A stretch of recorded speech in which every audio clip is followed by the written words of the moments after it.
kami Tuhan. Segala pujian, pengagungan hanya bagi Engkau Tuhan.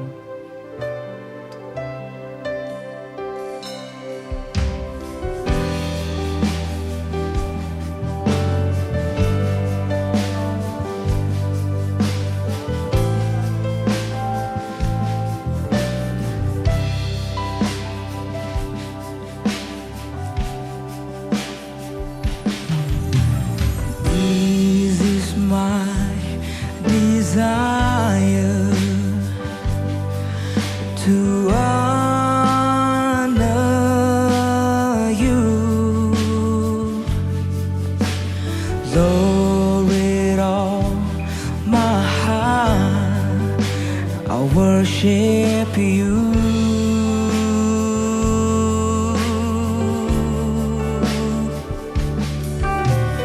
All I have within me, I give you praise. All that I adore is in you.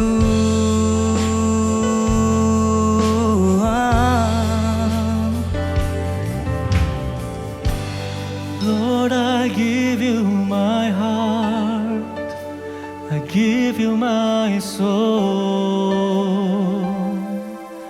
I live for you alone. Every breath that I take, every moment I'm awake, Lord, have your within me. Oh, we give you my praise, we give you my soul. This is my desire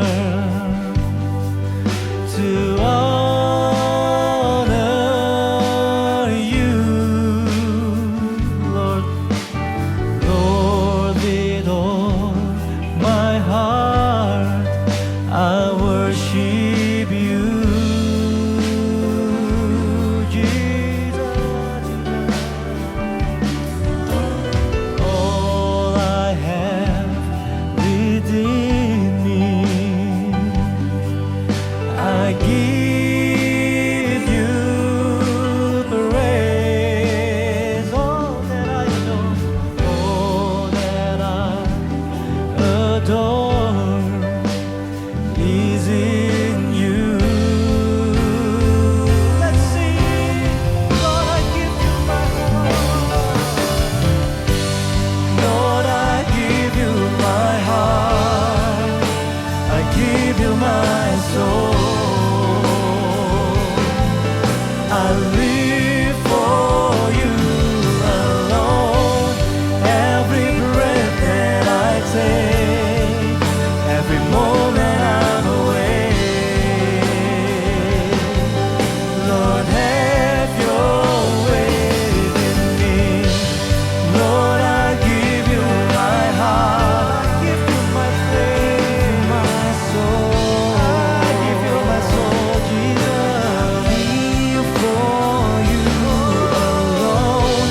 Every breath that I take, every moment I'm awake, Lord, have your way in me. We give you my praise, Jesus. We give you my soul.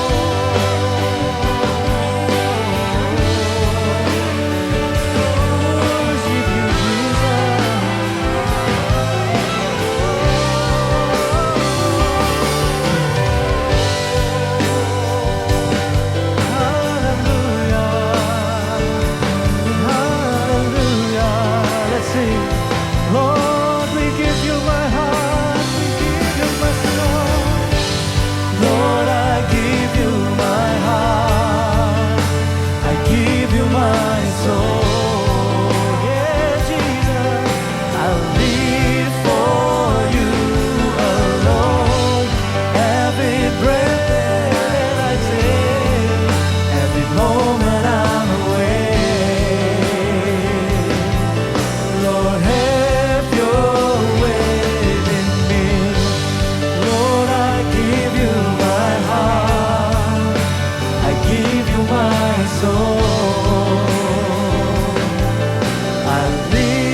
Mari kita bersama-sama memuji nama Tuhan. Kita mau masuk gerbangnya dengan hati yang dengan penuh ucapan syukur.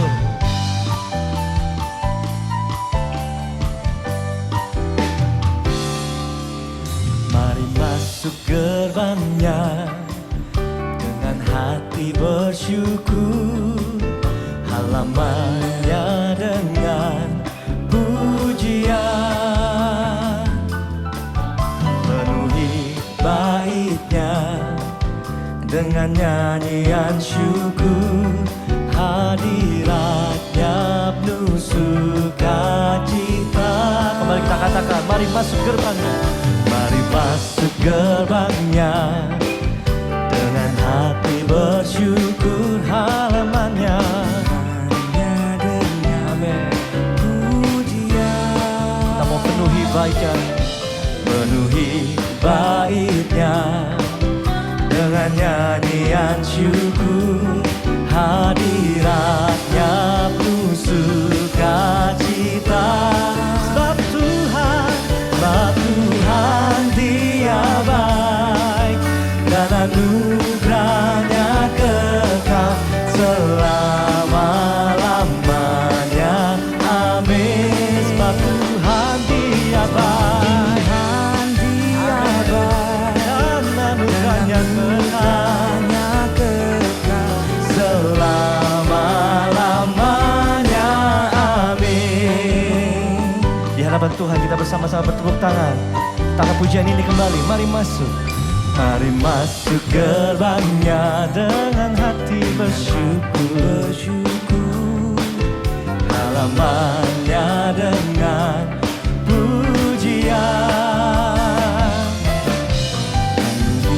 baitnya dengan nyanyian syukur, hadiratnya penuh sukacita. Sebab Tuhan Dia baik dan anugerahnya kekal selama-lamanya. Amin. Sebab Tuhan Dia baik dan anugerahnya kekal selama-lamanya. Kembali kita katakan, sebab Tuhan Dia baik dan anugerahnya kekal selama-lamanya. Amin. Sebab Tuhan Dia baik dan anugerahnya kekal selama-lamanya. Amin. Selama-lamanya. Amin. Terima kasih Tuhan. Terima kasih buat anugerah-Mu.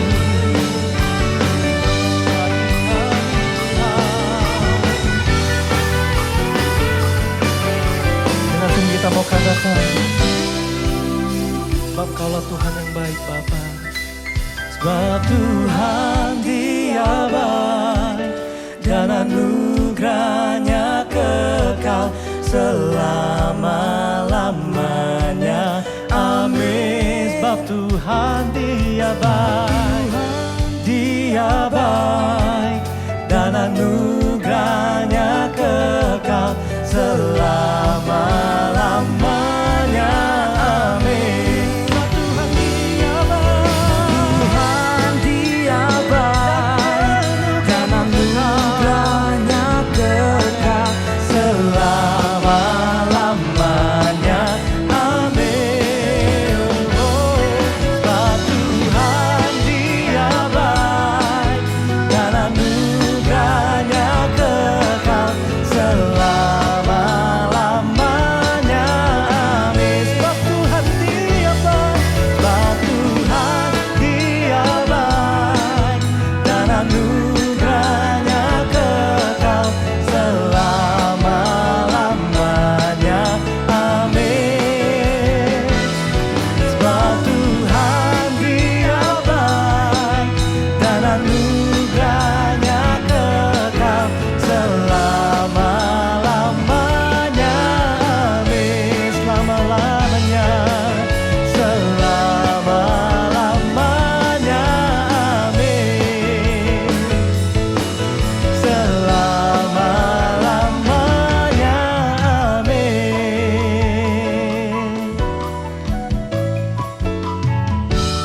kekal selamanya. Amin. Tuhan, anugerah-Mu bagi setiap kami. Mari kita mau datang, kita mau memegahkan nama Tuhan kita. Pujilah Tuhan Allahmu. Haleluya.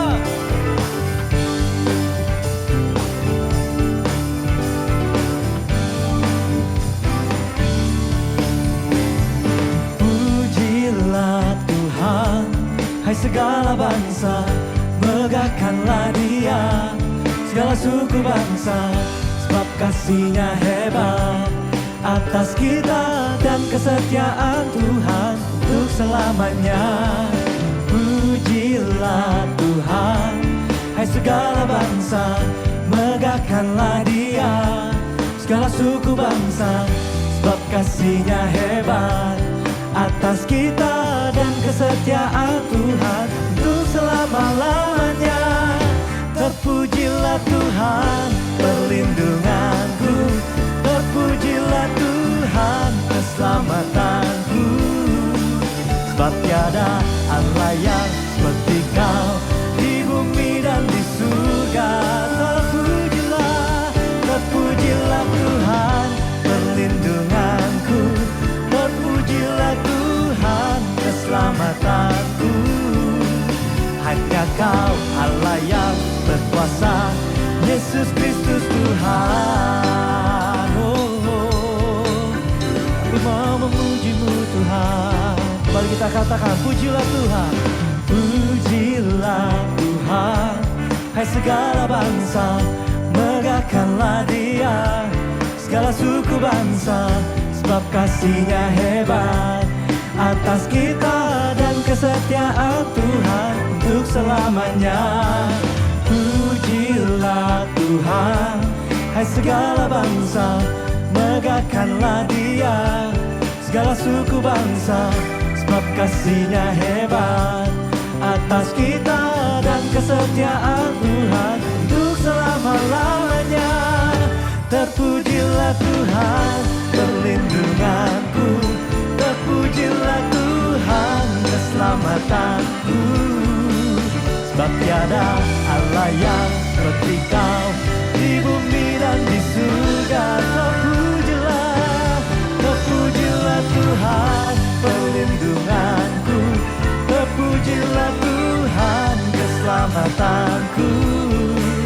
Hanya Kau Allah yang berkuasa, Yesus Kristus Tuhan. Terpujilah Tuhan, terpujilah Tuhan, perlindunganku, terpujilah Tuhan, keselamatanku, sebab tiada Allah yang seperti Kau di bumi dan di surga.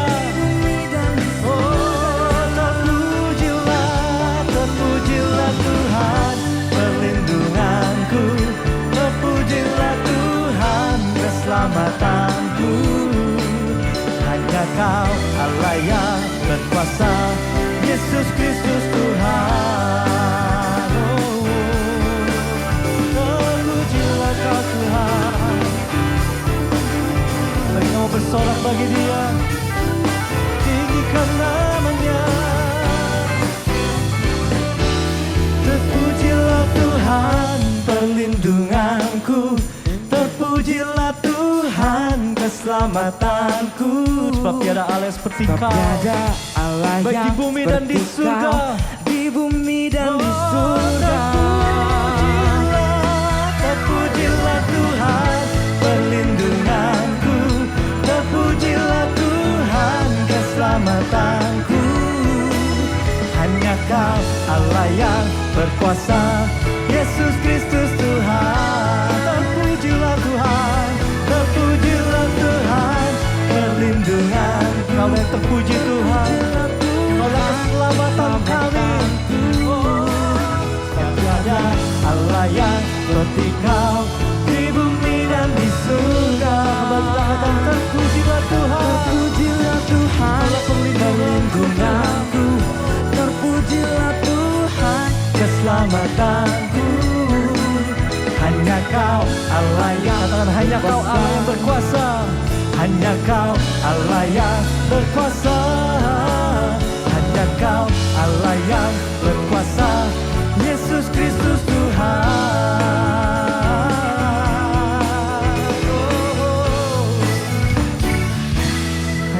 Kaulah yang berkuasa Tuhan. Terima kasih Bapa, terima kasih Tuhan. Kaulah Tuhan yang tinggal serta dengan kami. Tak henti-hentinya kami mengucap syukur kepadamu Tuhan.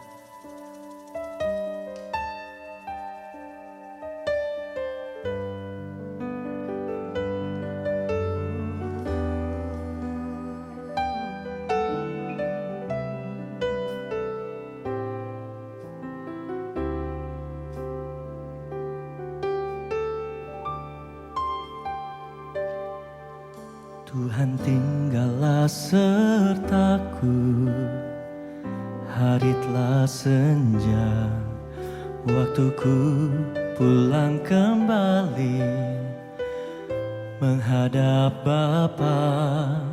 Tuhan tetap sertaku di sisa perjalananku, setia sampai akhir hidupku.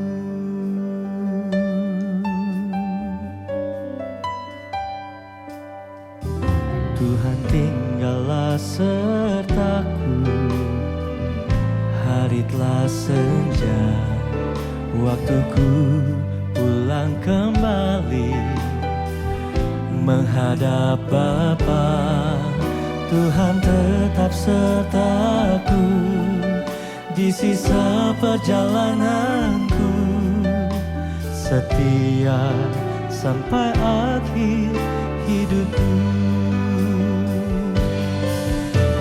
Kerinduan hati ini kau dapati, aku setia hidup berkenan di hadapanmu. Saat ku menutup mata, tunai sudah panggilanku, menggenapi rencanamu Bapa. Kamu katakan Tuhan tinggallah sertaku, Tuhan tinggallah sertaku, hari telah senja, waktuku pulang kembali menghadap Bapa. Tuhan tetap sertaku di sisa perjalananku, setia sampai akhir hidupku. Kerinduan hati ini kau dapati, aku setia hidup berkenan di hadapanmu.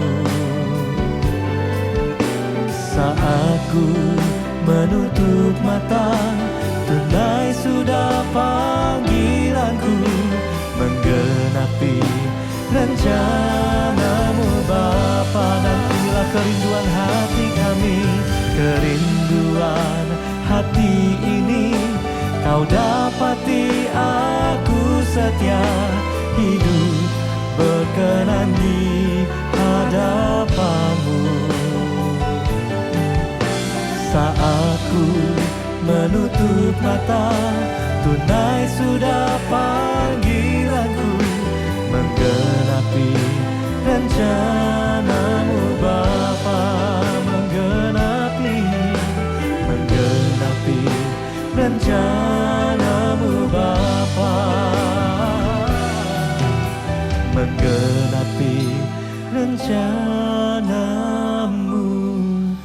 Bapa.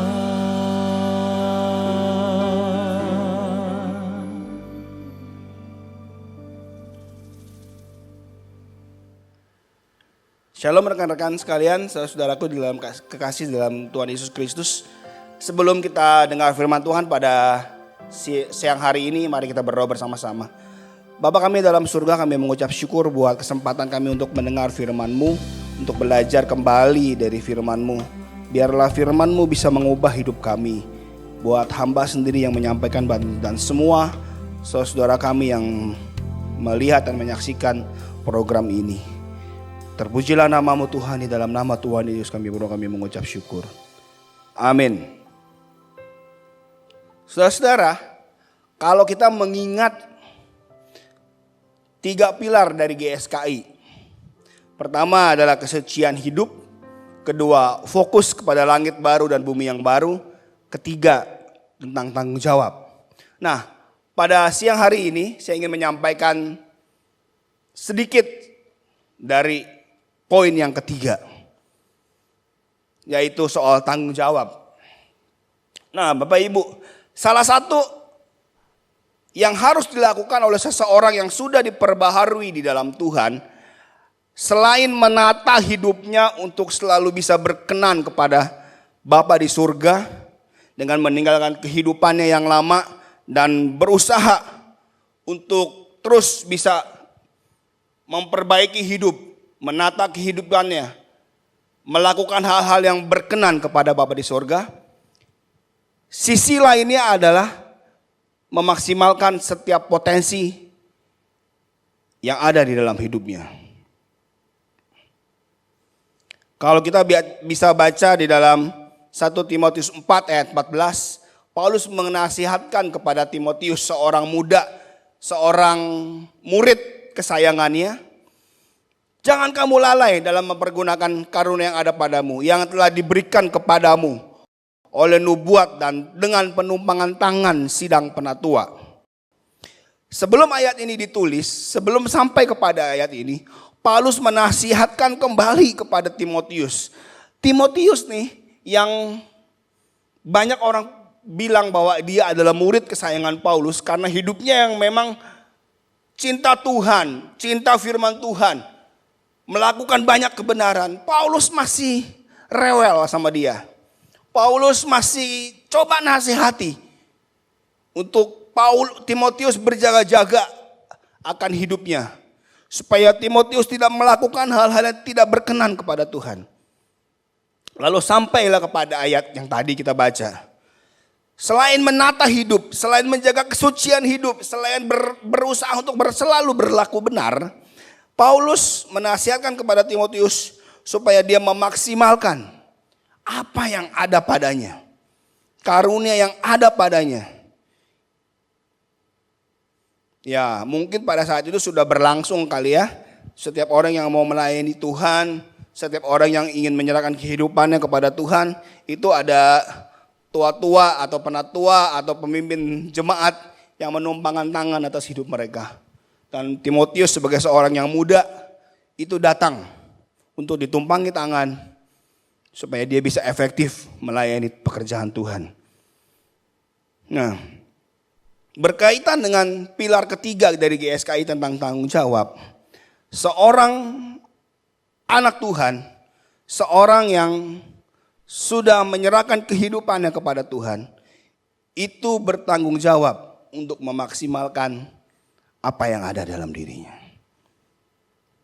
Ketika Tuhan memanggil seseorang, ketika Tuhan memilih seseorang, tidak mungkin dia tidak menaruh sesuatu atau bahkan beberapa hal yang kedepannya nanti, jika orang ini berusaha untuk menggalinya, itu bisa efektif dipakai dalam pekerjaan Tuhan. Nah, saya ingin menyampaikan 2 hal secara sederhana saja dalam kesempatan kali ini. Orang apa sih, orang macam apa sih yang Tuhan akan panggil, yang Tuhan akan pakai hidupnya? Pasti ada kriterianya. Tuhan gak mungkin sembarangan memilih orang, Tuhan gak mungkin sembarangan memanggil orang untuk melayani pekerjaannya yang kudus. Berkaitan dengan pilar ketiga tadi, paling tidak ada 2 hal. Syarat atau sesuatu yang harus dimiliki oleh seseorang supaya dia bisa dipilih, supaya dia bisa dipanggil untuk efektif melayani pekerjaan Tuhan. Yang pertama, Tuhan memanggil atau memakai orang yang rajin. Ya. Jadi kalau kalimat ini dituliskan, dibacakan Tuhan memanggil atau memakai orang yang rajin, kalimat antitesisnya adalah Tuhan tidak akan memanggil atau memakai orang yang malas. Kejadian 2 ayat 5. Ketika Tuhan sudah menjadikan segala sesuatu, Tuhan menjadikan langit dan bumi, tetapi belum ada apa-apa di bumi ini. Belum ada semak belukar, belum ada tumbuhan apapun di padang. Sebab Tuhan belum menyatukan atau menurunkan hujan ke bumi. Dan belum ada orang yang mengusahakan tanah itu. Belum ada manusia yang mengelola tanah itu. Kata mengusahakan ini juga bisa berarti mengelola, mengerjakan, merawat. Dari kata abad. Yang pada belakangan kata abad ini menjadi kata ibadah. Kejadian 2 ayat 15. Nah ini setelah ceritanya waktu itu belum ada apa-apa di muka bumi ini. Karena belum ada orang yang mengusahakannya. Belum ada manusia. Tuhan belum menciptakan manusia saat itu. Setelah, ini singkat cerita nih ya. Kalau saya panjangin nanti jadi panjang khotbahnya. Singkat cerita, Tuhan menciptakan manusia sesuai dengan gambar dan rupanya. Sampailah di Kejadian 2 ayat 15. Tuhan Allah mengambil manusia itu dan menempatkannya di dalam Taman Eden untuk mengusahakan dan memelihara taman itu.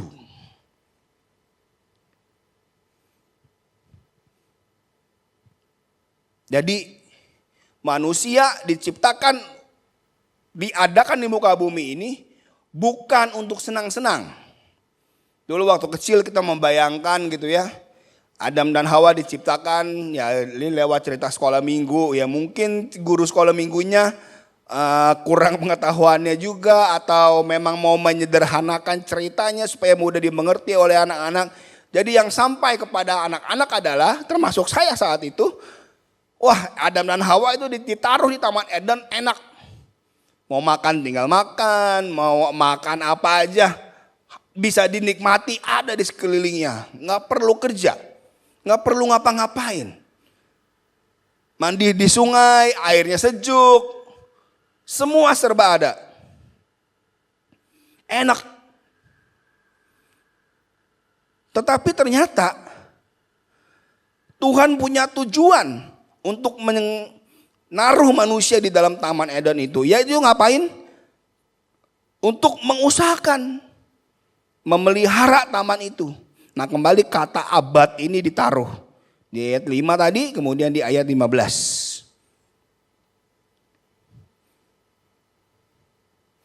Tadinya Tuhan belum menciptakan apa-apa karena memang belum ada manusia. Tetapi setelah manusia ada, manusia harus mengelola. Manusia harus mengerjakan apa yang ada di dalam taman itu. Jadi pada hakikatnya manusia itu adalah makhluk pekerja. Homo labora namanya, julukannya. Sudah menjadi hakikatnya, sudah menjadi kodratnya. Manusia diciptakan sebagai makhluk pekerja sesuai rancangan Allah. Nah jadi kalau ada manusia yang tidak mau bekerja tapi mau hidup enak, tapi mau menikmati hidup, berarti orang tersebut atau manusia tersebut telah mengingkari kodratnya.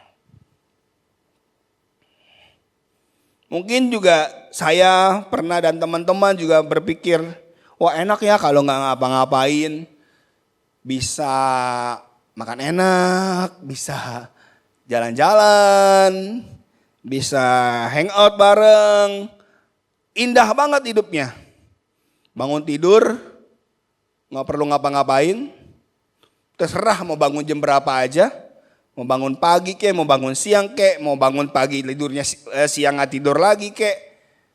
Makan, mau apa-apa tinggal perintah, mau apa-apa tinggal ambil. Mudah hidupnya tanpa bekerja. Ini sebenarnya mengingkari kodrat. Itu keinginan-keinginan manusia yang mau mengingkari kodratnya sebagai makhluk pekerja.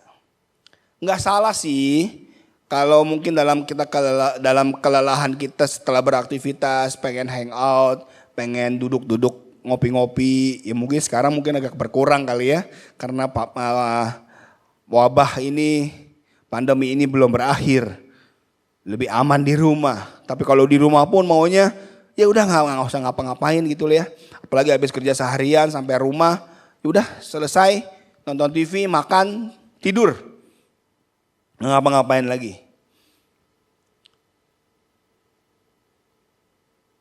Sebenarnya kalau kita lagi dalam masa kelelahan, setelah capek, ya oke-oke aja sih sebenarnya punya keinginan itu. Tapi ingat, kita harus kembali beraktivitas. Karena tanggung jawab kita sebagai makhluk ciptaan Tuhan adalah bekerja. Tuhan gak akan panggil, Tuhan gak akan pakai orang yang tidak rajin. Saya melihat, saya prihatin dengan kondisi yang terjadi saat-saat ini. Banyak anak muda yang saya perhatikan, hidupnya masih produktif, badannya masih gagah, masih kuat ngapa-ngapain. Kalau begadang, wah luar biasa kuat. Nggak ngopi pun kuat begadang. Saya mau begadang susah karena nggak biasa begadang. Saya mau begadang bukannya mau senang-senang main game atau nonton TV, enggak. Saya ingin banyak yang ingin saya kerjakan, cuma sayang badan saya nggak bisa diajak untuk begadang. Jadi saya memanfaatkan waktu seefisien mungkin di siang hari. Ya kalau lelah ya karena ini WFA ya, kalau memang lelah saya istirahat sebentar, nggak masalah itu. Tapi balik kerja. Saya melihat banyak pemuda, orang-orang yang masih efektif, masih bisa efektif di usianya, masih bisa menghasilkan banyak hal yang baik di dalam hidupnya, tapi sayang. Itu dia, bangun siang, main game, nonton TV, ngobrol sama teman, jalan-jalan, nggak ngapa-ngapain. Mending menghasilkan uang, mending jalan-jalannya menghasilkan sesuatu yang baik. Tapi jalan-jalannya cuma ngabisin duit. Ngobrol sama teman cuma ngabisin duit. Sementara dia mau kalau sekali kerja dapat duit sekian ratus ribu, sekian juta. Itu yang tadi saya bilang, itu melawan kodrat. Kita percaya Allah punya tatanan. Allah punya aturan. Siapa bekerja lebih rajin, dia pasti bisa menghasilkan sesuatu yang baik dalam hidupnya. Saya mendorong teman-teman muda untuk bisa efektif dalam usia masa muda kita. Akan tiba waktunya di mana kita tidak bisa lagi efektif. Seperti yang tadi saya katakan, badan saya ini nggak bisa diajak untuk begadang. Saya udah jam 10, jam 11 aja, itu udah redup, udah lampunya udah 5 watt, ya. Kekuatannya udah habis, bisa dipaksain, besokannya kelelangan. Bisa saya sampai jam 2, waktu kemarin ada tugas yang harus saya kerjakan, ya sebagai seorang mahasiswa ya saya harus mengerjakan tugas saya, bisa sampai jam 2, jam setengah 3, cuma ya itu, besokannya limbung, ya nggak efektif lagi hari besoknya kerjanya, ngantuk, lemes gitu ya, muka panas, matanya panas gitu ya. Ya tapi apa boleh buat, ya tapi itu sudah lewat lah, gitu. Kalau teman-teman kuat begadang, hasilkan sesuatu yang baik dari begadang. Kalau hasil begadangmu nggak baik, jangan begadang. Ingat, waktu terus berjalan. Di usia 20 gak berasa tahu-tahu udah 30. Udah nyampe usia 30 gak berasa tahu-tahu udah 40, 45, 50. Tenaga semakin habis. Efektivitas kita bekerja jauh menurun. Sementara kita belum menghasilkan apa-apa. Jadi ingat, Tuhan gak pakai. Tuhan gak akan panggil orang-orang yang malas. Nanti saya kasih contohnya. Yang kedua, Tuhan memanggil atau memakai orang-orang yang punya keahlian. Nah, kalau zaman dulu kebanyakan aktivis gereja, ini termasuk saya. Kebanyakan aktivis gereja nih memulai pelayannya dengan modal mau doang. Asal ada kemauan. Sudah bisa melayani di gereja. Saya ingat dulu waktu saya baru mulai belajar musik gitu ya. Kelas 6 SD kayaknya itu ya kalau nggak salah. Kelas 5, kelas 6 SD masih pakai celana pendek. Asal mau aja. Nah itu di ibadah wanita itu, ibadahnya emak-emak itu nggak ada yang mau main musik. Bayangin saudara, cuma modal 3 kunci gitar, saya disuruh main musik. Asal mau lah, nggak ada yang main. Dengan polosnya masih, itu kan peralihan dari anak-anak ke remaja ya, kelas 5, kelas 6 SD gitu ya. Dengan modal 3 kunci gitar, masih pakai celana pendek. Megang gitar juga belum nyampe, belum enak gitu ya. Udah harus mau melayani. Ya asal mau aja, oke. Ya puji Tuhan berkembang. Coba sekarang. Dan kebetulan waktu itu ibadah yang mau jadi korban untuk latihan atau training orang-orang yang baru melayani itu adalah ibadah ibu-ibu tadi. Nggak ada lagi soalnya. Asal mau. Sebenarnya sih nggak salah juga, tapi nggak cukup. Ya dengan saya mau waktu itu akhirnya saya belajar. Mau nggak mau saya paksa diri untuk belajar. Lihat yang lebih senior. Beli buku gitar.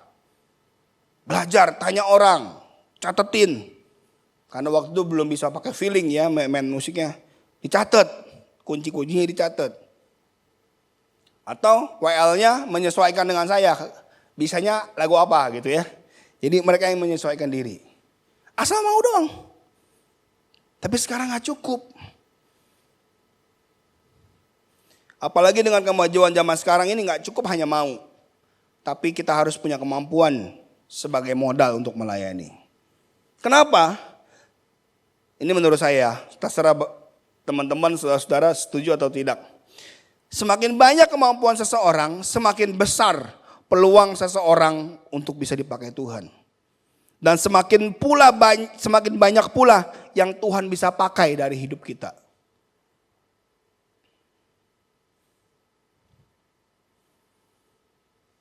Dulu saya berpikir bahwa saya hanya bisa main musik.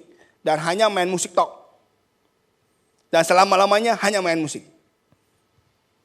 Ya tapi ya sekolah teologi lah ya. Sekolah Alkitab pasti diajarin khotbah, bisa khotbah.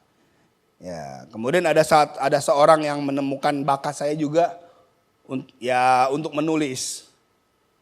Ya, jadi dia suruh saya tulis renungan di Warta Jemaat. Kemudian dari hasil renungan itu, dari hasil belajar itu, di kemudian hari saya menulis renungan secara rutin di gereja itu. Jadi saya ada lumayan lah, ada kemampuan untuk bisa menulis.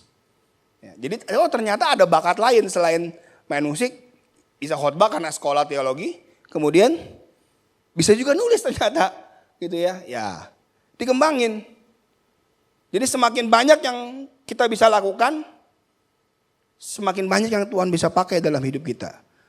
Saya setuju, kita harus memilih mana yang harus kita fokuskan. Saya setuju. Tapi kita juga tidak melulu hanya itu yang kita bisa. Saya sering banget ke sebuah gereja kecil gitu ya dulu ya. Khotbah. Kebetulan pemain keyboard yang gak datang. Jadi saya diminta sama pengurus gerejanya, sama gembalanya.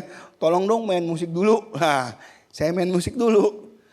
Habis itu saya suruh WL-nya nanti tutup doa firman sekalian. Saya tinggal khotbah ya. Ya karena gak mungkin lagi nyanyi lagi nyanyi lagu terakhir kan tuh biasanya mau firman Tuhan lalu pengkhotbahnya kan biasanya maju. Nah karena saya ya pengkhotbahnya lagi main musik jadi musik closing dulu. Baru saya maju gitu ya. Sering di gereja itu beberapa kali kayak begitu. Main musik oke, khotbah juga oke lah. Jadi bisa efektif dalam keadaan-keadaan terdesak bisa dipakai. Jadi ada 2 hal yang ingin saya sampaikan hari ini. Pertama, Tuhan pakai orang yang rajin. Kedua, Tuhan pakai orang yang punya keahlian. Kenapa? Abraham, lihat contoh-contohnya ada dalam Alkitab. Abraham itu dipanggil Tuhan bukan orang nganggur. Dia kaya raya.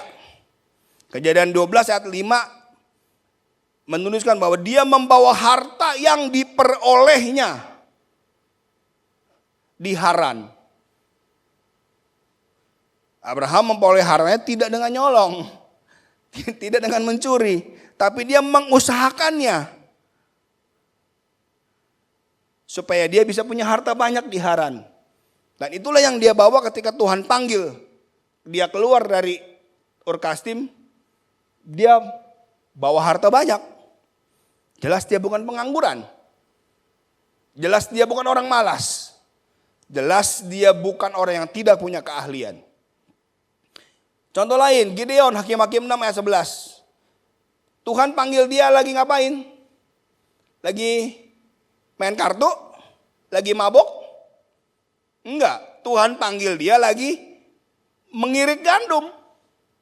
Lagi kerja. Sedang mengusahakan sesuatu, sedang menjalankan tugasnya. Elisa untuk menggantikan Elia, 1 Raja-Raja 19 ayat 19. Tuhan memanggil Elisa untuk menggantikan Elia, sedang ngapain? Sedang membajak. Dia sedang membajak. Enggak lagi nganggur, enggak lagi uncang-uncang kaki, enggak habis tengah hari bangun lalu makan, tidur lagi. Enggak. Dia sedang membajak. Amos 1 ayat 1, dia seorang peternak domba. Oh, dia pengusaha domba. Mungkin ini Amos yang ada di Alkitab ya. Dia seorang peternak domba. Bukan dari Garut. Karena biasanya dari Garut itu peternak domba. Ya. Yusuf, ayahnya Yesus. Dia tukang kayu, carpenter. Matius 13 ayat 5. Kalau teman-teman ingat cerita di salah satu scene di Passion of the Christ itu kan. Waktu Yesus masih kecil. Ada adegan di mana Yesus membantu sedang bermain-main di tempat ayahnya membuat meja dan peralatan dari kayu. Murid-murid Yesus, Matius 4 ayat 18. Mereka ngapain? Mereka sedang menjala ikan.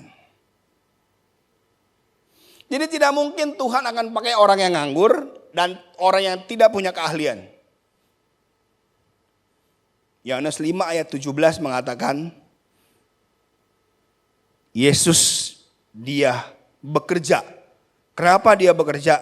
Karena Bapaknya di sorga sampai saat itu masih juga bekerja. Yesus dan Bapak adalah pribadi yang suka bekerja. Karena Allah kita adalah Allah yang suka bekerja, Dia menciptakan kita sebagai makhluk pekerja.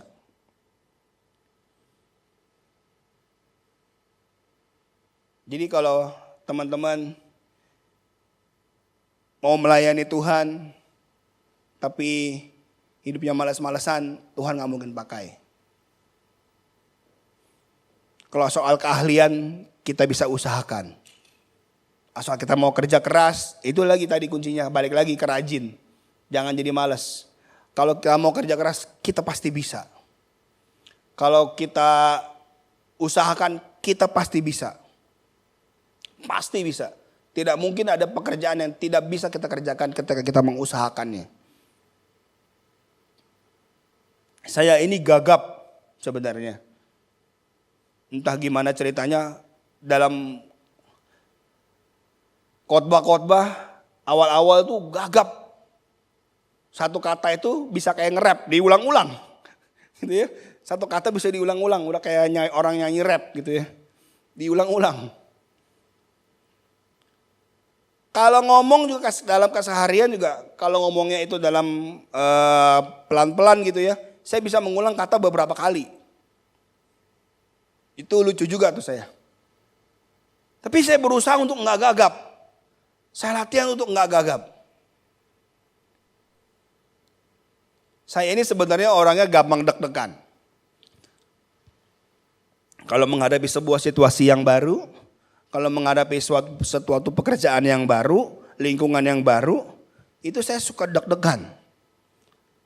Saya semacam fobia dengan kondisi yang baru. Tapi saya berusaha saya belajar. Saya tidak mendiamkan itu saja.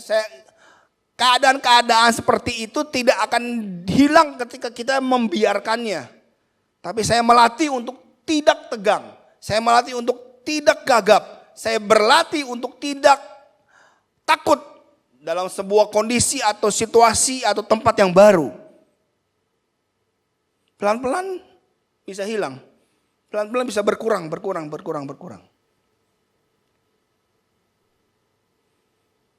Percayalah teman-teman, rekan-rekan sekalian, saudara-saudara sekalian. Kalau kita rajin bekerja, kita mengusahakan apa yang Tuhan taruh dalam hidup kita. Lama-lama kita bisa ahli dengan apa yang Tuhan taruh dalam hidup kita. Tuhan akan pakai hidup kita. Semakin banyak yang kita bisa, semakin banyak yang Tuhan bisa pakai dalam hidup kita. Percayalah, semua akan menjadi efektif dan bisa memuliakan Tuhan. Jadi, jangan pernah berharap segala sesuatu akan berubah ketika kita diam saja. Sesuatu akan berubah menjadi baik kalau kita mengusahakannya menjadi baik. Kiranya renungan firman Tuhan pada saat ini bisa memberkati kita sekalian. Tuhan Yesus memberkati. Mari kita berdoa. Bapa kami di dalam surga, kami bersyukur karya-Mu luar biasa dalam hidup kami. Engkau banyak menaruh hal yang baik dalam hidup kami. Roh Kudus menolong kami untuk kami bisa menemukan apa yang baik itu. Supaya kami bisa menjadi efektif di tangan Tuhan. Beri kemauan yang besar supaya kami bisa mengusahakannya demi kemuliaan bagi nama Tuhan. Taruh berkat-Mu atas hidup kami semua, biar hidup kami semakin menyenangkan hati-Mu. Bapa di surga, biar Engkau menaruh berkat atas hidup kami semua. Sekarang saudara-saudaraku, terimalah berkat dari Allah Bapa dan kecintaan dari Tuhan Yesus Kristus. Dalam tuntunan Roh Kudus yang menuntun kita selalu di dalam kebenaran. Itu menyertai kita mulai hari ini sampai kekal selama-lamanya. Dalam nama Tuhan Yesus kami berdoa. Amin. Tuhan memberkati. Bagi saudara-saudari yang terpanggil untuk mendukung pelayanan Elevate dapat memberikan persembahan ke rekening BCA KCU Pluit nomor 16865333888. Sekali lagi 16865333888 atas nama GSKI Pluit. Saudara dapat juga menggunakan aplikasi BCA Mobile untuk men-scan QR Code yang tampil di layar.